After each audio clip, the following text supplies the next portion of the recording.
Ces responsables des directions des études et de la planification DEP, des services financiers et de comptabilité des différents ministères, ayant basculé du budget de moyens au budget programme depuis l'entame de l'année 2024 pour suivre la formation des agents de l'État sur l'exécution du budget de l'État en mode programme. Il est question pour les experts de mettre ces cadres au niveau des standards de cette nouvelle gestion des finances publiques voulue par la CEMA, les partenaires financiers dont le FMI et le gouvernement. Les 6 ministères ont bel et bien basculé en mode programme à la date d'aujourd'hui et nous avons jugé bon, former également, joindre également les autres ministères pour qu'ensemble ils puissent découvrir un certain nombre de choses allant dans le sens d'exécuter le budget en mode programme. Nous avons dans tous les ministères des programmes budgétaires qui ont déjà été dédiés.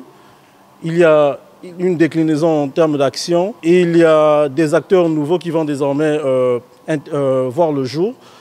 Donc il est grand temps pour nous de se donner à cette nouvelle donne, donc à se lancer dans les budgets programmes.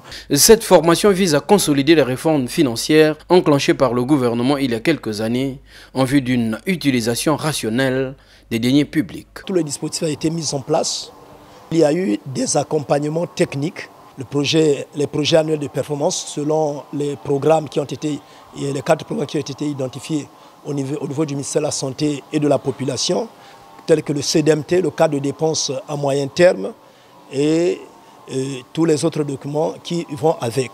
Par rapport aux pratiques anciennes, en tout cas, c'est une très bonne chose. Un appel que je lance auprès de mes collègues qui sont ici en formation, en tout cas de s'approprier de l'outil pour que dans l'avenir, que nous soyons au même diapason. Pour la journée du samedi 6 décembre, 4 ministères étaient concernés selon le programme de la formation. Le ministère du contrôle de l'État, celui de l'industrie minière et de la géologie, le ministère de l'aménagement du territoire, ainsi que celui de la santé et de la population. Cet atelier se poursuivra avec d'autres ministères dans les prochains jours.